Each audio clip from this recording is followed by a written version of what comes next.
Welcome to the Real CP Show. I'm your host, CP. And today's double Nigerian criminality feature. This Nigerian male born who fled and committed U.S. naturalization fraud and other frauds, and this other Nigerian criminality male who also fled, this time to Malaysia, and committed murder, and is also a sexual assaulter. But shh.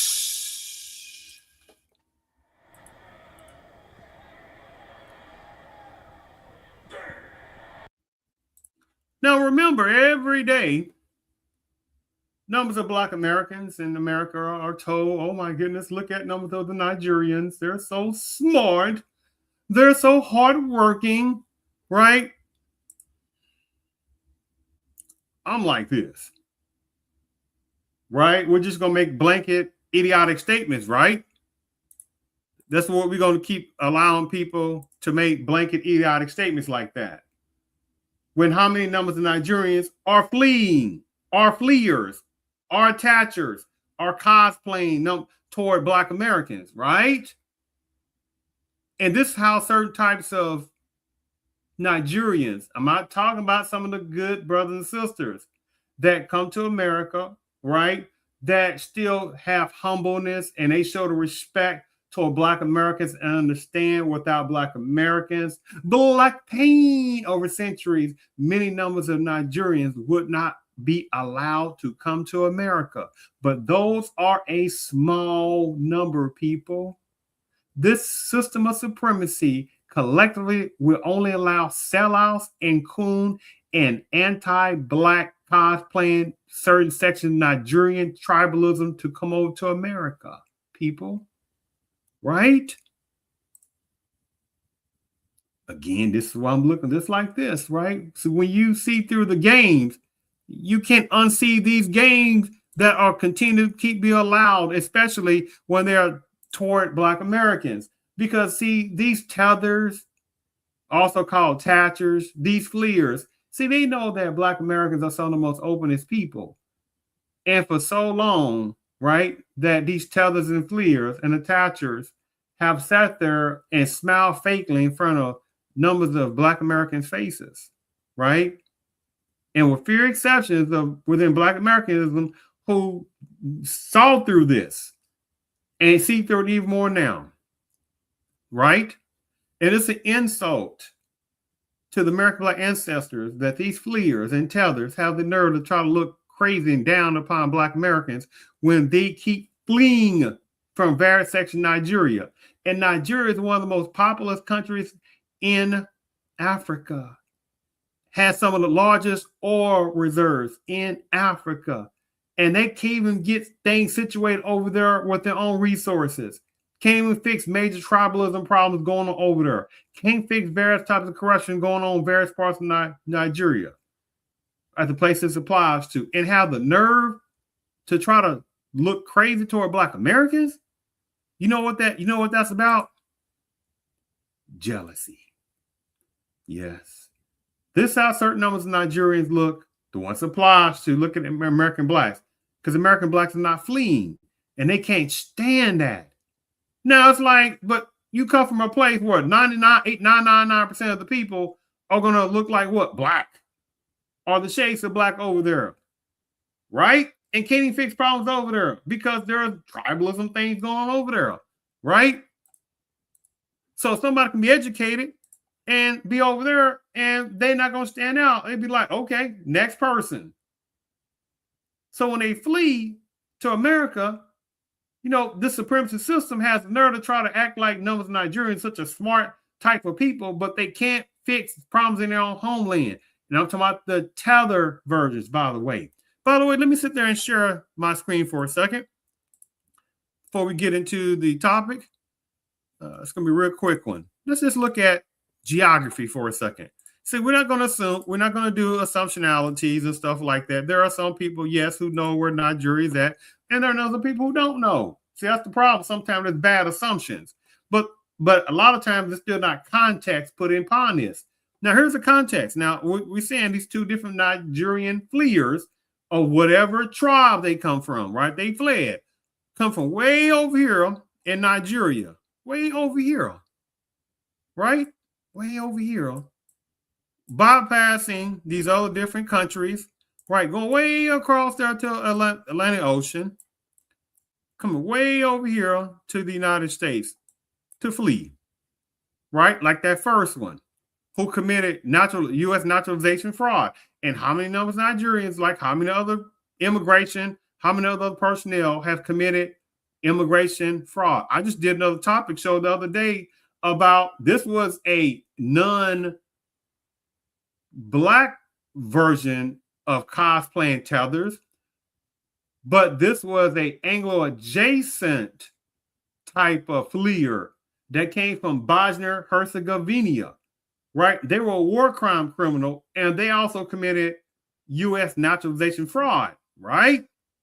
Now, the commonality is that still, how many personnel, again, get the benefit off of Black pain, right?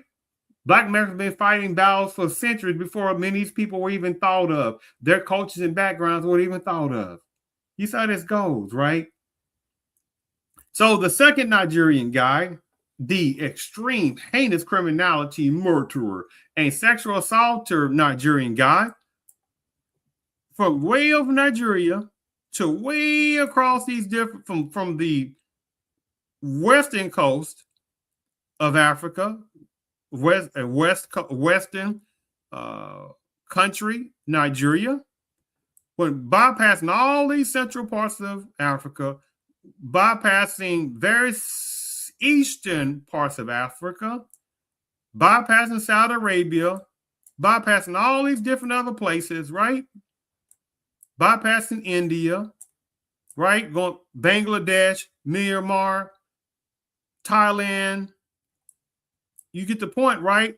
And going way on down here to Malaysia.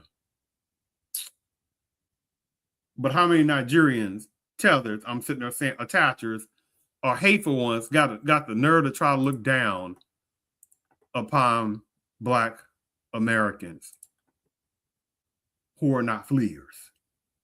You see the nerve, right? Last thing I want to sit there and really show you is a couple of quick podcasts I did. And shall we say context part. So let me just show this for a second. This is a podcast I did not a long time ago, but I'm showing you this as a timepiece purpose and context purpose. This is, again, my podcast, The Real CP Show part. If anybody's interested, you can look on also video section and the live section. There's also other videos too as well. Right below this and stuff like that, you see different ones. But this was the one I did about Frank Zanu, right? This hateful anti-Black American tether, fleer, right? Who will not go back to Benin, which he's from. They fled, right?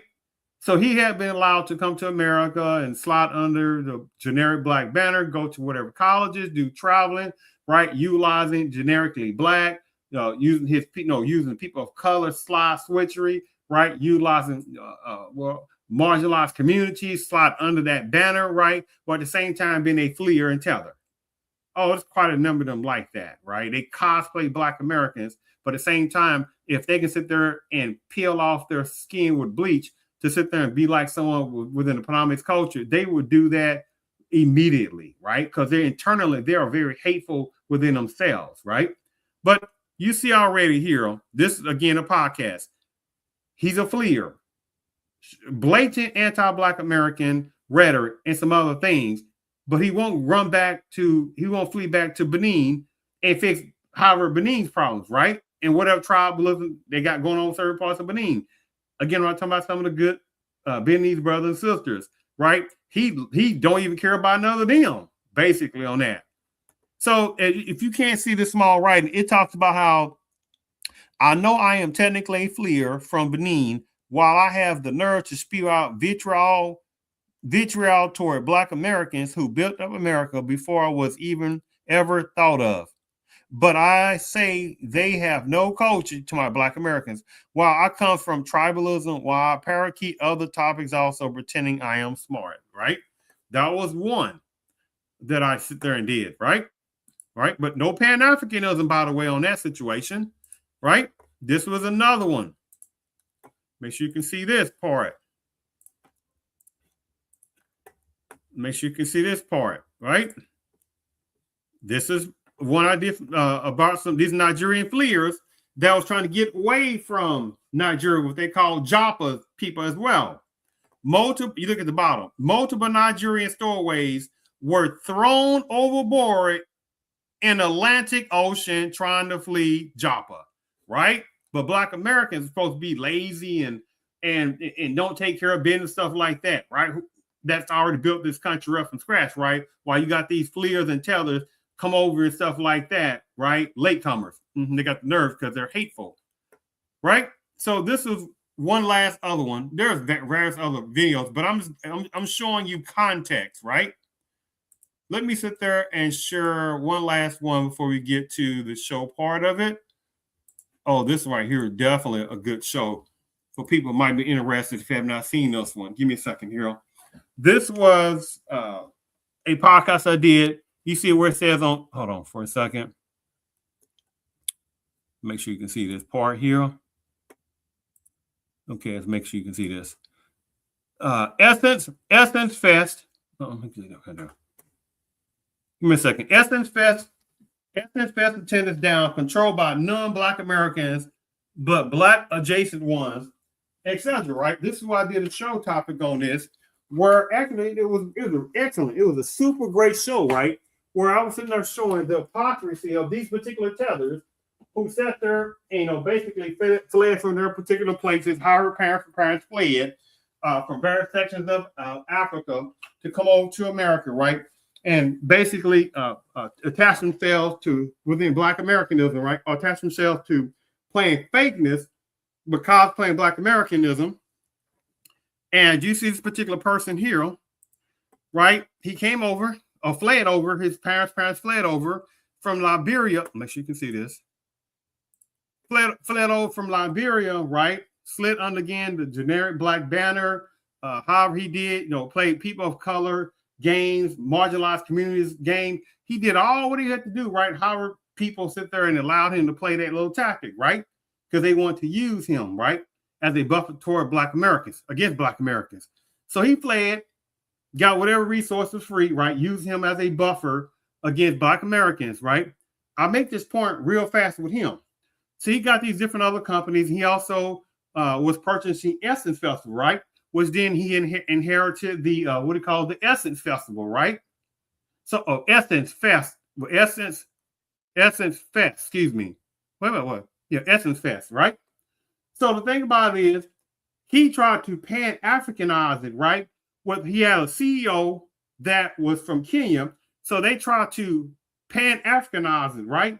And that really didn't even work. And then have the nerve to try to insult Black Americans, right? When they got called out for trying to play Pan-African tactics at Essence Festival, right? That was already built up a couple of generations ago. So by the time this particular fleer, he got with that part of it, it was already dwindling, right? So it was like bought for pennies of the dollar, right?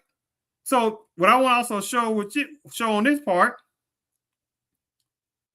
is that this was the other person right here.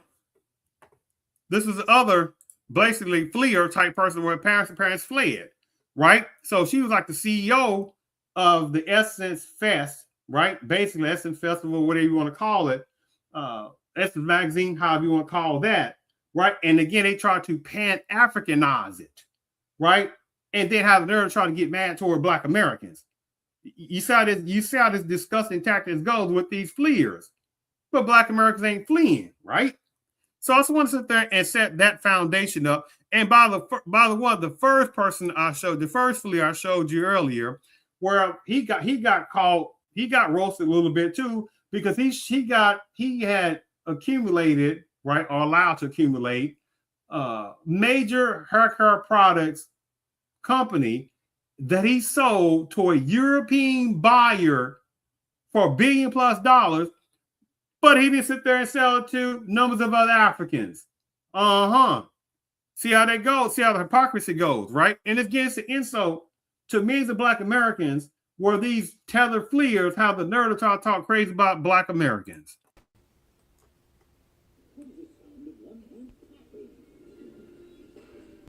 Yes, that's what it's like. The nerve, right? So now let's go ahead and start get to some articles. I want to read a couple articles, and pretty much that's going to be the show for today. Now, the first one, make sure here, hold on for a second. All right, here we go. Make sure you can see this. All right, good. Give me one moment here. All right, make sure you can see this.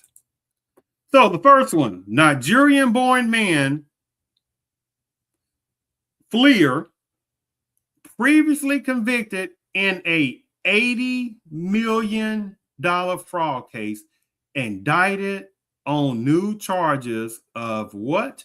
Naturalization fraud. Give me a second here. I'll tell you right here. All right. Greenville, North Carolina. A federal grand jury returned an indictment on Wednesday at this particular time, 2025, charging whatever this particular name, right? Okoro, 51, a United States citizen born in Nigeria, with a naturalization fraud. The indictment alleged that Okoro lied about his criminal history on his application to obtain U.S. citizenship.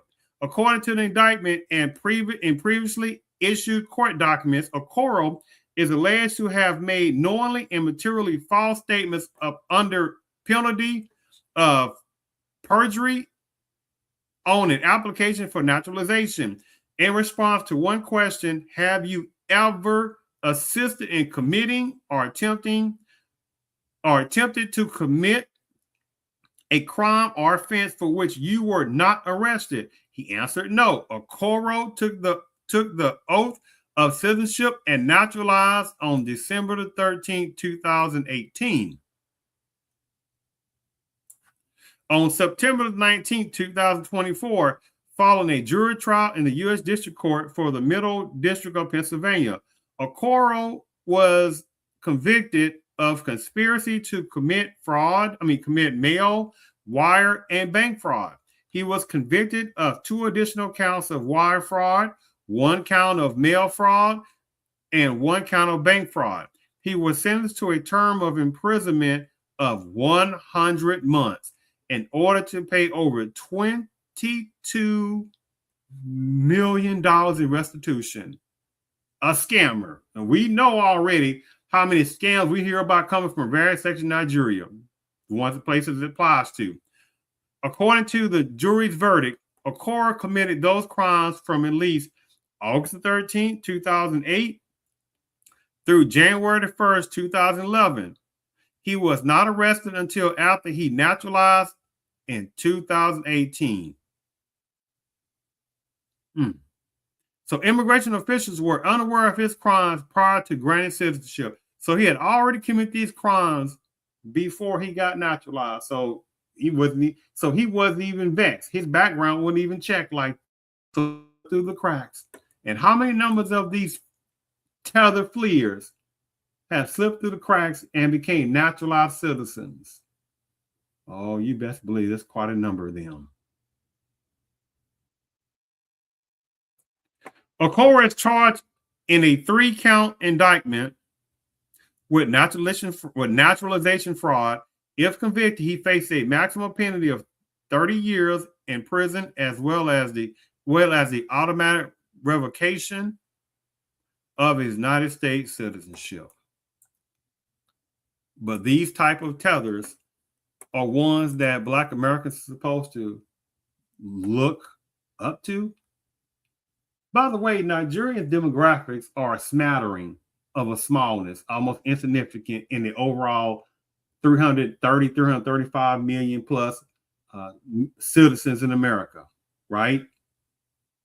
I did a show how many times, different ones, that when I went over the Nigerian demographics, which is only around a few 100,000, and they make up, I'm going to give an example, margin of error, only around 1.5-ish, somewhere around that small amount. And you're talking about, this is within the last several years, people. So about a generation ago, they were barely registered on the radar of demographics about a generation ago, people.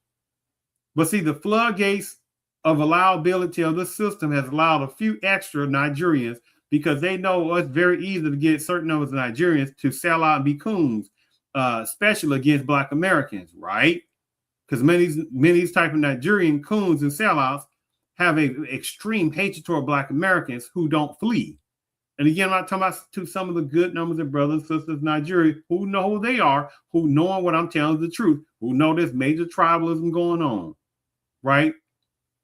So, want to sit there and go to that one. But at the same time, you have people that do just like this. Nothing. I know nothing. I know nothing. Right? Yes. That's what certain numbers of people do, right? Now watch this for a second. Now at the same time, again, how many numbers of various parts in Africa the one applies to, right? And it's almost like an insult to intelligence as well for people that have a thinking intelligence, where it's like, wait a minute, now we keep trying to say Africa as if Africa is some monolithicness of genericalities, right? You got 50 plus countries in Africa with their own thoughts and own governments, their own politicalness. You get the point, right? There is no Pan-Africanism, 0.0% in Africa like that, people. Eastern parts of African personnel are not jumping them down to be friends with Western parts of Africa, right? Eastern part of Africanism is not trying to jump them down, be Pan-Africanism together, unity with Western part of Africa. You got Western of African type personnel are not trying to get with Northern part of Africa. And by the way, if you're talking about those are what? Northern Arab and other type of really non-black skin overall type of what you would call generic Africans. And how many of them just say, don't you ever call us Africans up there, right? And you got however numbers of North Africans don't care nothing about Southern Africans, right? But again, Black Americans are told collectively, just talking about, just say Africanism, just practice Pan-Africanism. Only a fool who does not think will allow people to play that tactic, right? That is foolishness. When you got however numbers of Africans in Africa that don't practice Pan-Africanism, you got however numbers of Africans in the United States don't practice Pan-Africanism, right? I did a show the other day about the Somalian outrageous criminality fraud going through in Minnesota, right? But at the same time, we just had a shooting part up there with an Anglo woman, one of those liberal type Caucasian women out there who was trying to block these ICE personnel from doing their particular job, all going all that. And there's massive uproar, right, about that. But where's the uproar when consistently you have numbers of bad C's in the various parts of enforcement, the ones applies to, that have done bad things to Black Americans, males especially, right? And numbers of Black American women. Where's the outrage for that? You see how this goes, but because she was a sectionality of Anglo-womanism, the one applies to, you have more of an outrage. These are chameleon tears. See how that goes, right? Those are the chameleon type tears. When they sit there and see anything dealing with a certain section of Anglo-ism, womanism, the one applies to, there's something that it gets people's attention, but at the same time, when they have to save. But at the same time, right, when it's something dealing with Black Americans and Black Americans are catching anti-Black American hell, right, from so many different ways, and then you have to throw in, again, numbers of bad seed enforcement, where there have been studies that have said that white supremacy, I don't use that word like that. That's a whole different topic in general. I utilize supremacists or true supremacists, but I understand why people use white supremacy. I don't use that word in general too much because too many people now are utilizing that as a cool point now, right? But they were talking about how there have been studies and stuff like that showing white supremacy has been instilled in various sections of enforcement, right? Numbers of pictures and videos and stuff like that have shown numbers of officers and what KKK KKK clothing and stuff like that, right? But there's no outrage to that. So the thing about it is, how many of the personnel from various Africanism relate to this topic? How many of these FLIA tellers can't fix problems going on in Africa like this?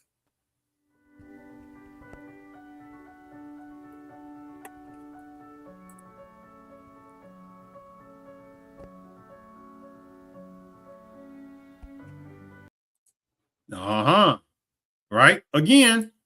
Nothing. I know nothing. See how that goes, right? And then you have some ones that try to play the little tactic, right? Because the high numbers of certain numbers of Nigerians, the ones applies to, and various other tellers and fleers and cosplayer ones, right? Try to cosplay Black Americanism. But relating to this topic of Nigerianism, the ones applies to, they'd be like, oh my goodness, because this, it's not all. What do you mean? Well, it's not all Nigerians. I'm like this.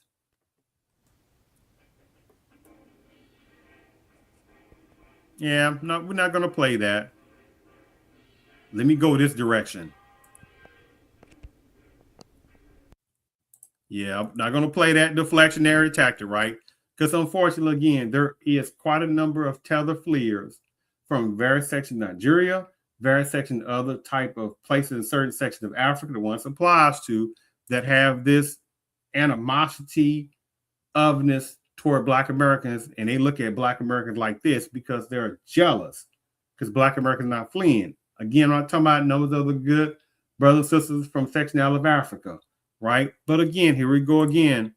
I'm just utilizing generic Africa because that's the way it's this way that it is on genericality of that. I got that part because most people ask the question, what was Africa before Africa? Right? What was Africa before the Greeks and the Romans? Who named Africa, right? You see that's when you start going to true thinking, right? On that. Because when you talk about the Greeks came over to what we call Africa, and the Romans came over to Africa after the Greeks, then the personnel in Africa would have been called themselves Africans. You see how that goes, right? But that's a different topic on that situation. So let me go ahead and play this particular, read this last particular article about this other dastardly fleeing criminality, this particular Nigerian guy who was a murderer and a sexual assaulter. All right, so make sure you can see this. Malaysian court sentences Nigerian, whatever this guy is, Augustine to unalivement for murder and sex crime. So this high court judge, such person, sentenced Mr. Augustine, the Nigerian guy fleer, to Malaysia to death after convicting him of murder on Friday. Today is January 10th, 2026. You see this article, January 9th, 2026.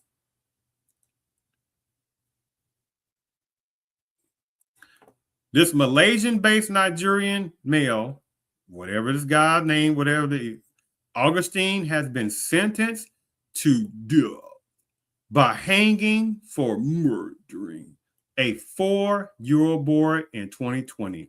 Mr. Augustine has been on trial for murdering his 4-year-old grandson by throwing him from the 3rd floor of an apartment and also sexually assaulting his 25-year-old stepdaughter. Malaysian local media reported on Friday. This high court judge, such and such personnel, sentenced Mr. Augustine to death after convicting him on murder. On Friday, you are sentenced to death by hanging until you are dead. However, you have the right to appeal against the sentence at the Court of Appeal, this particular judge said.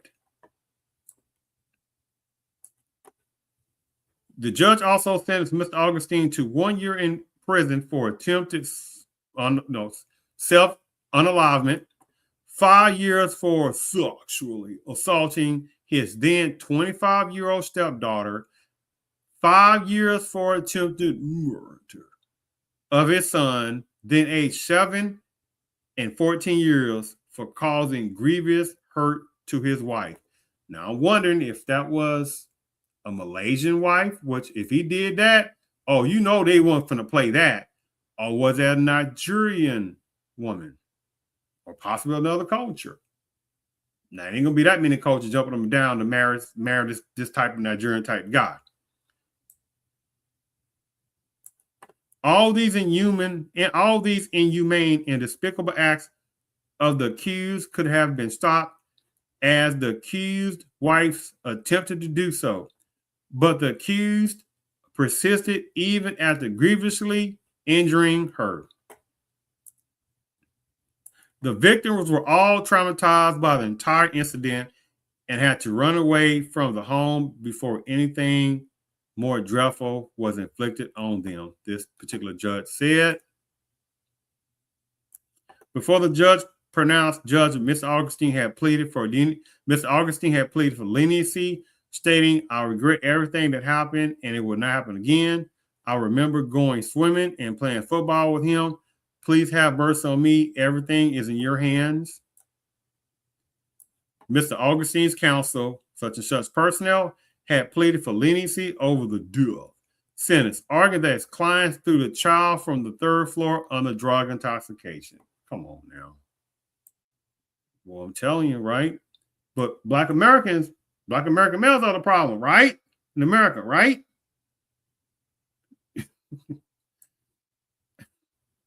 The facts show that his actions were due to schizophrenia and that he was of unsound mind, although the court had ruled that self-intoxication is not a defense.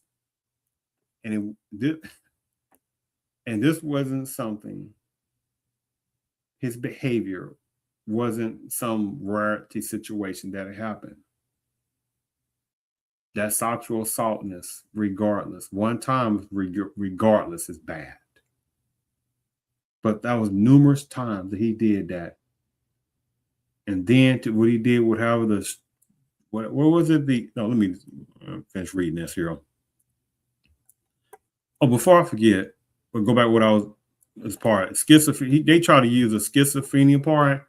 What an insult to the numbers of family members and people who also have true schizophrenia in their families, or even themselves have a functional schizophrenia themselves, and that to kind of battle with. And this fool try to sit there and just generically try to say schizophrenia for their super bad behavior in this situation, knowing that they have a history of being this kind of way themselves, of criminality toward a stepdaughter and step sons, whatever it is.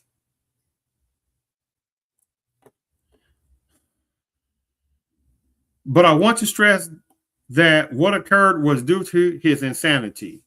Due to drug consumption, he has been in remand since his arrest, and he is repentant. Imprisonment would be more appropriate sentence. It is not necessary to take another life.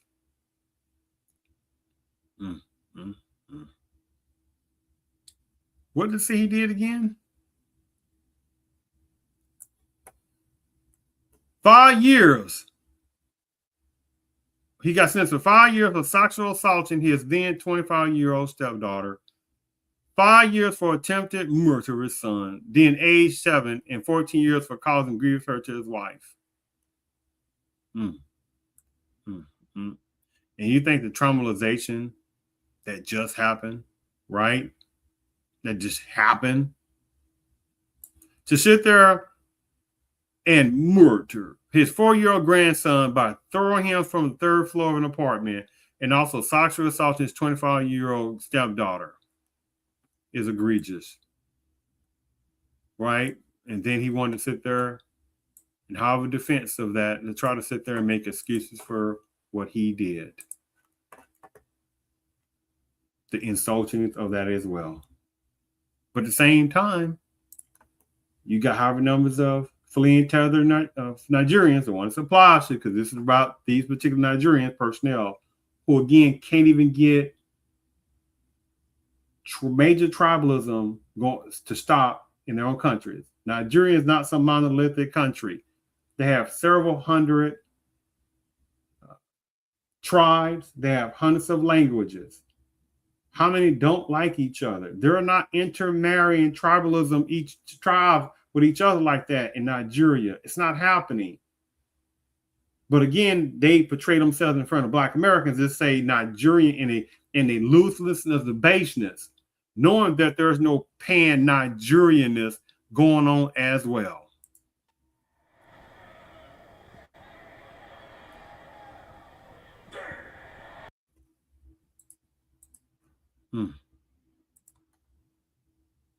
That's all I got to say. This is beyond ridiculous. Because again, millions of Black Americans are told, well, y'all just need to say you're Africans. When you got numbers of Africans in various parts of Africa that don't even call themselves Africans. They say we're on the African continent. That's about all as close you're gonna get to call us African. We're on the African continent. 50 plus countries, hundreds and hundreds and hundreds of languages, hundreds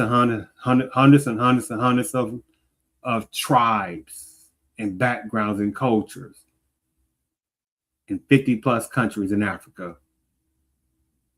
And you got some people that try to sit there and play that Pan-Africanism modern day version tactic on millions of Black Americans. And they think there's no Black Americans at all that see through that. See, maybe back in the 90s, a little bit, there was numbers of Black Americans who were like, you know what, it would be nice to have some more camaraderie with numbers of our African brothers and sisters over there, right? And how many numbers of Black Americans would go there and help fight battles over there in Africa, right? Trying to help numbers of them out. And where was the reciprocity back from these various types of African countries that Black Americans have sit there and helped out? Huh? Where's the automatic citizenship to say, hey, you know what, Black Americans, come over here. What early 2000s? Come over here. You know what? Because we love our Black American brothers, and you know it may not necessarily be free, but you know you pay a small application fee, and we will grant you, my Black American brothers and sisters, citizenship. Nope. And even right now, there's only but a couple of so African countries. Later, I think Benin is one.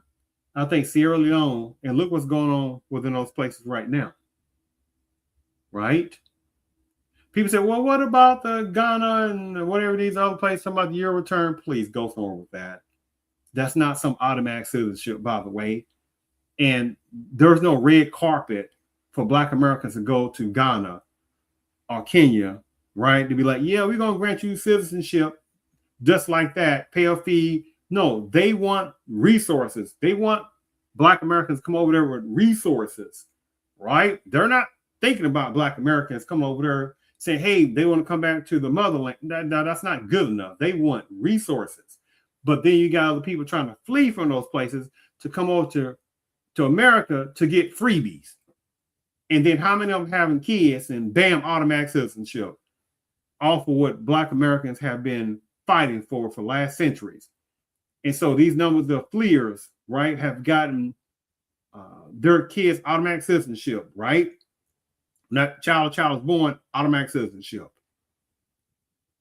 You saw this disgusting tactic goes, but it's allowed because they know it's not enough Black Americans that are tired of people insulting and disrespecting Black Americans, which is an insult to the powerful history of Black Americanism. And only but a few small numbers of Black Americans know what's going on. And they are not tolerating disrespectful tethers and attachers and fleers. Because Black Americans can't go run over to Africa and be disrespecting people all over Africa and getting on podcasts and getting on, and going, these social media part and insulting various sections of Africa and calling them lazy over there. And what's our problem with this extreme poverty? You let all this foreign intervention grab up your resources and you're not taking care of stuff. And you got this extreme poverty going on. What's wrong with you people? Nope, because they ain't gonna allow it. More Black Americans better wake up to these kind of tactics what's going on, this blatant anti-American Black racism already that's going on toward Black Americans regardless.